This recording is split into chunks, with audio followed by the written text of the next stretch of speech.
দীর্ঘ প্রায় ১ বছর সময় ধরে ঢাল তলোয়ারবিহীন নিধিরাম সর্দারের ভূমিকায় রয়েছে রাজ্যের পুলিশ অ্যাকাউন্টেবিলিটি কমিশন। কমিশনের টেবিলে সাধারণ মানুষের অভিযোগের পাহাড় জমা হয়ে গেলেও সমস্যা সমাধানের কোনো সম্ভাবনা দেখতে পাচ্ছেন না সাধারণ মানুষ।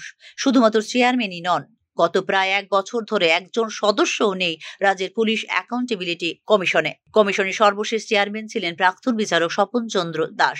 ২০১৯-এ দায়িত্ব নিয়েছিলেন তিনি। এরপর তাকে পুনঃনিযুক্তি দেওয়া হয়েছে বহুবার, কিন্তু ২০২৪ সালে ৩০ জুন তার মেয়াদকাল শেষ হওয়ার পরে আর পুনর্নিযুক্তি পাননি তিনি। তার সঙ্গে এবং আগে মেয়াদ ফুরিয়ে যায় অনেক সদস্যের। কমিশনের সদস্য থেকে জি কে রাও অবসরে যান ২০২৪ সালের মে মাসে। প্রাক্তন IAS আধিকারিক ওয়াই কুমার অবসরে যান ২০২৩ সালের জুন মাসে। ২০২৩ সালের ফেব্রুয়ারি মাসে কার্যকাল শেষ হয় HC ডিসুজার। আরও একজন LH ডার্লং ২০২৩-এর ডিসেম্বরে পুলিশ অ্যাকাউন্টেবিলিটি কমিশনের সদস্য হিসেবে শেষ করেন কার্যকাল।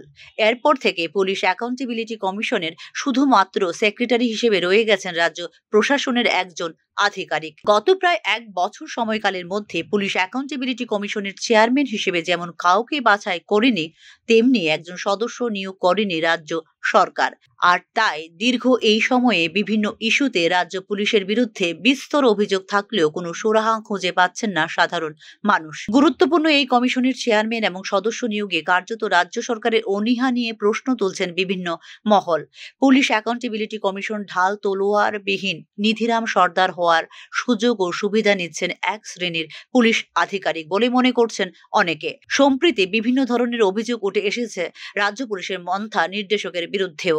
পুলিশ অ্যাকাউন্টেবিলিটি কমিশন সক্রিয় থাকলে এবং সেখানে অভিযোগ জমা পড়লে রাজ্য পুলিশের মহানির্দেশককেও সেখানে করতে হতো জবাবদিহি। সাধারণ মানুষের বহু অভিযোগও জমা পড়ে রয়েছে কমিশনের টেবিলে।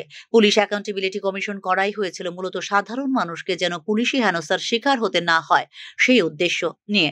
অর্থাৎ গত প্রায় কার্যত ১ বছর ধরে রাজ্য সরকারের পুলিশ অ্যাকাউন্টেবিলিটি কমিশন সক্রিয় না থাকায় বিফলে যাচ্ছে পুলিশ অ্যাকাউন্টেবিলিটি কমিশন গঠনের মূল উদ্দেশ্য। Bureau report, news now.